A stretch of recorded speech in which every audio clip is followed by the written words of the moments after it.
அனைவருக்கும் ஜோதிஷ வாசஸ்பதி ஜோதிட ஆச்சாரியா தனக்கோடியின் வணக்கம்.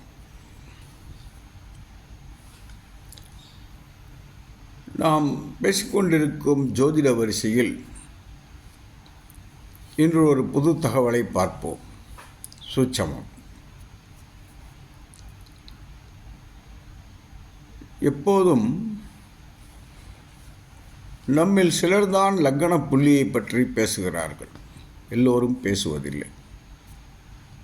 ஆனால் லக்ன புள்ளி எவ்வளவு முக்கியம் என்பதை பற்றி நான் இப்போது தங்களுக்கு விளக்கப் போகிறேன். லக்ன புள்ளி எங்கே இருக்கிறது? எந்த நட்சத்திர சாரத்தில் இருக்கிறது? அந்த நட்சத்திர அதிபதி யார் என்று பார்க்க வேண்டும். அந்த அதிபதி லக்னத்திற்கு எந்த இடத்தில் அமர்ந்திருக்கிறார் என்பதை பார்க்க வேண்டும். குறிப்பாக இவர் 6, 8, 12 இருக்கக்கூடாது. ஏனென்றால் இந்த லக்ன புள்ளி அதிபதி எந்த பாகத்தில் அமர்ந்திருக்கிறாரோ அந்த பாகவத்தை நோக்கித்தான் நம் ஆசைகள் அனைத்தும் சென்று கொண்டிருக்கும். அதை பற்றித்தான் நாம் வாழ்வில் யோசனை செய்து கொண்டிருப்போம். அந்த ஆசை எப்படி அடைவது என்ற முயற்சியில் தான் இருப்போம். சரியாக இதுபோன்றுதான் யோசித்திருப்பீர்கள். ஆனால் இந்த ஆசைகள் நிறைவேறுமா, நடக்குமா, நடக்காதா என்பதை பற்றியும் இந்த லக்ன புள்ளியின் அதிபதி அமர்ந்த நட்சத்திரம் சொல்லும். இந்த லக்ன புள்ளியின் அதிபதி லக்ன புள்ளி நின்ற நட்சத்திரத்திற்கு சாதகதாரியில் அமைந்துவிட்டால், லக்ன புள்ளியின் நட்சத்திர அதிபதி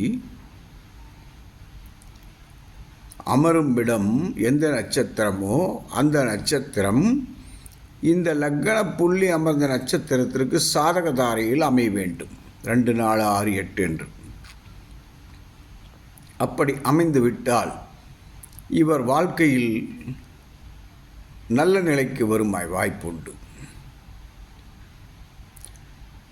இவர் நல்ல நிலைக்கு வருவாரா இல்லையா என்பதை பற்றி இந்த லக்ன புள்ளியே சொல்லிவிடும். ஆகவே எல்லோரும் லக்ன புள்ளியை கவனித்து பாருங்கள். அப்போது லக்னாதிபதி எதற்கு என்று ஒரு கேள்வி வரலாம் அல்லவா? லக்னாதிபதி என்பவர் காரியத்தை செயல்படுத்துபவர்.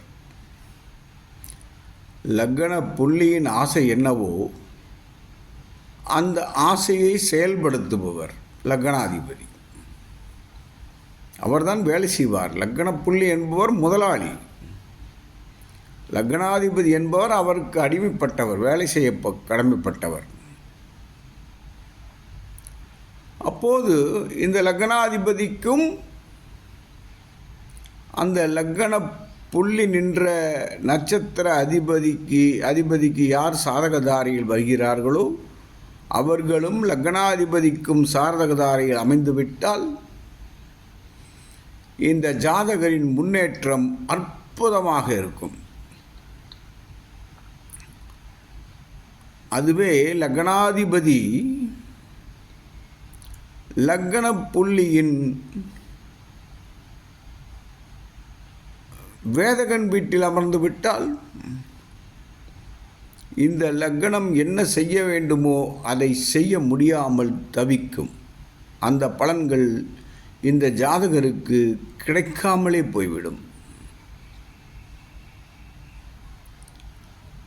இந்த ஜாதகர் லக்ன புள்ளியின் அதிபதியும் சாதகதாரியில் அமரும்போது லக்னாதிபதிக்கும் சாதகதாரையாக அந்த புள்ளி வரும்போது ஜென்ம நட்சத்திரத்திற்கும் அதே நட்சத்திரம் சாதகதாரையில் அமைந்து விட்டால் இந்த ஜாதகர் எந்த நிலையில் இருந்தாலும் பொருளாதாரத்தில் உச்ச நிலையை அடைவார். நன்றாக புரிந்து கொள்ள வேண்டும். லக்கண புள்ளி என்ற நட்சத்திரத்திற்கு லக்கண புள்ளியின் அதிபதி நின்ற நட்சத்திரம் சாதகதாரையில் இருக்க வேண்டும். அதே நட்சத்திரம் லக்னாதிபதிக்கும் சாதகதாரையில் இருக்க வேண்டும். அதே நட்சத்திரம் சந்திரன் அமர்ந்த நட்சத்திரத்திற்கும் சாதகதாரையில் இருக்க வேண்டும். ஜென்ம நட்சத்திரம். இந்த மூன்று நிலைகள், அதாவது லக்கண புள்ளி, லக்னாதிபதி, சந்திரன், ஜென்ம நட்சத்திரம், இவர் 3 பேருக்கும் அந்த லக்கண புள்ளி நின்ற நட்சத்திரம் சாதகதாரியில் வந்துவிட்டால் இவருடைய முன்னேற்றத்தை யாருமே தடுக்க முடியாது. அப்படிப்பட்ட ஒரு முன்னேற்றம் இருக்கும் வாழ்க்கையில். சிறப்பான முன்னேற்றம். சரி, 3 வரவில்லை, 2க்கு மட்டுமே சாதகதாரையில் அந்த நட்சத்திரம் வருகிறது என்றால் இவர்களும் வாழ்க்கையில் முன்னேறுவார்கள். ஆனால் ஒரு மீடியம் லெவல் முன்னேற்றம் இருக்கும், மிகப்பெரிய முன்னேற்றம் இருக்காது. மீடியம் லெவல், தன் தேவைகள் பூர்த்தி செய்யும் அளவுக்கு ஒரு முன்னேற்றம் இருக்கும். அதுவே ஒருவருக்கு மட்டும் அந்த நட்சத்திரம் சாதகதாரையில் வருகிறது என்றால்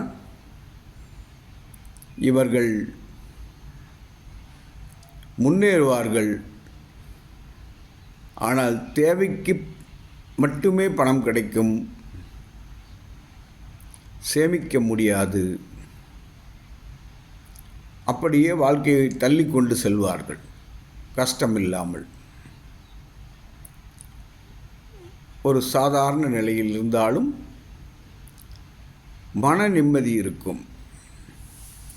இப்படி ஜாதகத்தை வைத்து பிரித்து பாருங்கள். 100% பலன் நன்றாக வரும் என்று கூறிக்கொள்கிறேன். மீண்டும் அடுத்த பதிவில் சந்திப்போம். நன்றி, வணக்கம், வாழ்க வளமுடன்.